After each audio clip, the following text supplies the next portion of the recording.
બધાનું થઈ જાય. બોલો ભારત માતા કી. મારે મીડિયા પણ લઈ શકે અને જન જન સુધી પહોંચી શકે એટલે એક બે વાતો તમારા બધાના ધ્યાન ઉપર મૂકવી છે. પછી સ્વાગતનો કાર્યક્રમ તમારો આપણે ચાલુ રાખીએ. એક મિનિટ વચ્ચે પેલા બધા મિત્રો ન રહે ને. પોલીસના મિત્રોને મારી વિનંતી, તમે આ બાજુ આવતા રહેશો. અમે બધા સલામત છીએ ભૂપેન્દ્રભાઈની સરકારમાં. તમારું બધાનું અને ગુજરાતની પોલીસ ગુડ. હા, એટલે કોઈ તમે હવે અહીંયા ચિંતા મત કરજો. થોડા સાઈડ પણ તમે થોડા આજુબાજુ રહેશો, થોડા સાઈડમાં પ્લીઝ પ્લીઝ. સીપીભાઈ પેલા બધા મિત્રો તમે એકાદ જણ બાકી બધા મિત્રો આનંદથી હો. બસ બસ સંભળાય છે બધાને. હવે મીડિયા જે છે એ તો રે, પણ એની સાથે ઘણા બધા જે ચીડે વાળા દેખાતા નહીં.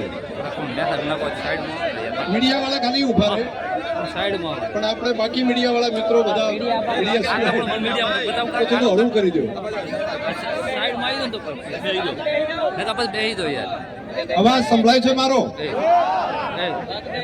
બોલો ભારત માતા કી. આપણા દેશના પ્રધાનમંત્રી આદરણીય નરેન્દ્રભાઈ મોદી સાહેબને આપણા બનાસકાંઠા જિલ્લા ઉપર ખૂબ પ્રેમ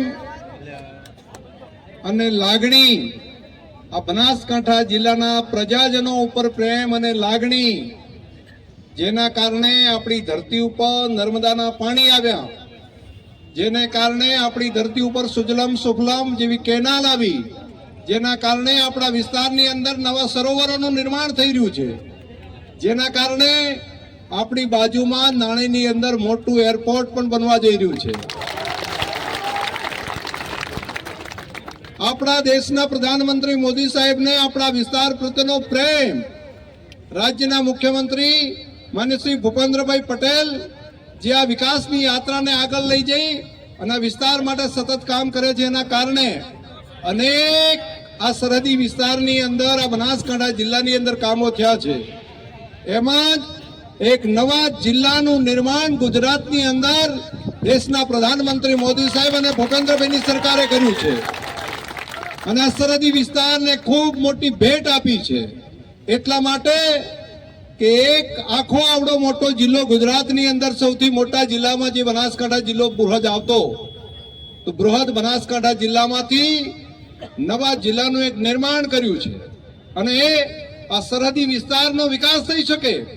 આ સીમાવર્તી ક્ષેત્ર છે જે આપણું બોર્ડરનું ક્ષેત્ર છે આખું, એ આખા ક્ષેત્રની અંદર એ ધાનેરા હોય, દિયોદર હોય, એ લાખણી હોય, વાવ, થરાદ, સુઈગામ કે આપણા આજુબાજુના બધા જે વિસ્તારો છે એ બધાનો વિકાસ થાય, એના માટે કરીને દેશના પ્રધાનમંત્રી મોદી સાહેબે નવા જિલ્લાનું નિર્માણ આપણને કર્યું છે. આ જિલ્લાનું વિભાજન નથી, આ જિલ્લાનું નિર્માણ કર્યું છે, નવા જિલ્લાનું નિર્માણ છે. એટલે મીડિયાના મિત્રો પણ ઘણી વખત બોલતા હોય છે વિભાજન કરીને બીજો જિલ્લા. વિભાજનનું કામ નથી, આ નિર્માણનું કામ છે. જે રીતે માં બાળકને જન્મ આપે છે તો એકમાંથી બે વિભાજન નથી થતું, નવા બાળકનો જન્મ થતો હોય છે, એ આનંદ અને ગૌરવનો વિષય હોય છે. એ જ પ્રમાણે આ નવા જિલ્લાનું નિર્માણ થયું છે. આ જિલ્લાના નિર્માણની સાથે સાથે આપણા બધાની જવાબદારી વધશે. બહારથી આવેલો એક એક વ્યક્તિ, અહીંથી શેખ આપણે માવસરીથી માણસને પાલનપુર જવા માટે કેટલા કિલોમીટર દૂર જવું પડતું, કેટલો થાકી જતો ને માણસ, અને તોય ત્યાં આગળ જાય અને ત્યાં કોઈ એમ રૂડો આવકારો આપે તો કેવું સારું લાગે. પાલનપુરમાં કોઈ કે ભલે પધાર્યા તો મીઠું લાગે ને. તો અહીંથી આજુબાજુના ધાનેરા વિસ્તાર હોય, ત્યાંથી દિયોદર હોય, ત્યાંથી લાખણી હોય, કાંકરેજ હોય, બાબર હોય, સુઈગામ હોય, વાવ હોય, થરાદ હોય, તો આ ધાનેરા સહિતના વિસ્તારમાંથી કોઈ પણ વ્યક્તિ આપણે આંગણે આવે તો મારી તો તમને બધાને આ વિસ્તારના પ્રજાજનોને પ્રાર્થના છે કે આપણે બધા એને રૂડો આવકાર આપીએ. આપણા બધાની જવાબદારી. આ નિર્માણનું કામ છે એટલા માટે, અને આ કામને આપણે આગળ લઈ જવાનું છે. આ કામને એ રીતે આગળ લઈ જઈએ કે દેશની અંદર એક અગ્રહરોળનો જિલ્લો, આપણો સરહદી વિસ્તારનો જિલ્લો બને, એ સપના સાથે આપણે બધાએ કામ કરવું પડે. એક એક વ્યક્તિએ કામ કરવું પડે. આ કામમાં બધાએ સહયોગ કરવો પડે. કોઈ પણ જગ્યાએ ખોટી કોમેન્ટ એ વાવ થરાદ જિલ્લાની કોઈ પ્રજાજન કોઈ પણ જગ્યાએ ખોટી કોમેન્ટો ન કરે એવી પણ મારી પ્રાર્થના છે.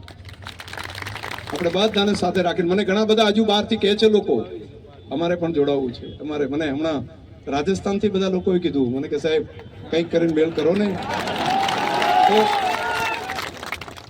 તો ઘણી જગ્યાએથી મને ગઈકાલે સાંતલપુરથી લોકોએ કીધું કે સાહેબ હવે નવો જિલ્લો બનાવ્યો છે, તમને જોડો ને કોઈ પણ રીતે, અમારે પણ આવવું છે.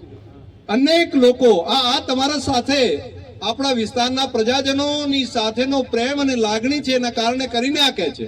આ જસ કોઈ એક શંકરભાઈનો કે અમારા ખાલી આ સ્ટેજ ઉપર બેઠેલા આગેવાનોનો નથી. આ જસ એ તમામ તાલુકાના પ્રજાજનોનો એના ભરોસે લીધેલો રાજ્ય સરકારે નિર્ણય છે એનો જસ છે. આપણે દરેકની સુખાકારી થાય, દરેકનું કલ્યાણ થાય એનું કામ આપણે ભેગા મળીને આવનારા સમયમાં કરવું છે. તો આટલી વાત મારે તમને બધાને કહેવાની હતી. આંબો હોય તો કેરી આવે તો ઝૂકે છે. તો આપણે બધાએ પણ આ પ્રજાજનોએ પણ એ રીતે ઝૂકીને દરેકને ફળ આપવાનું કામ અહીંથી બેઠા આપણે બધાએ કરવાનું છે. હજુ ઘણા કામ કરવાના છે આ વિસ્તારે. એ વાવ હોય, સુઈગામ હોય, બાબર હોય, દિયોદર હોય, કાંકરેજ હોય કે લાખણી હોય, ધાનેરા હોય કે થરાદ હોય, આપણે બધાએ ભેગા થઈને આ કામ કરવું છે.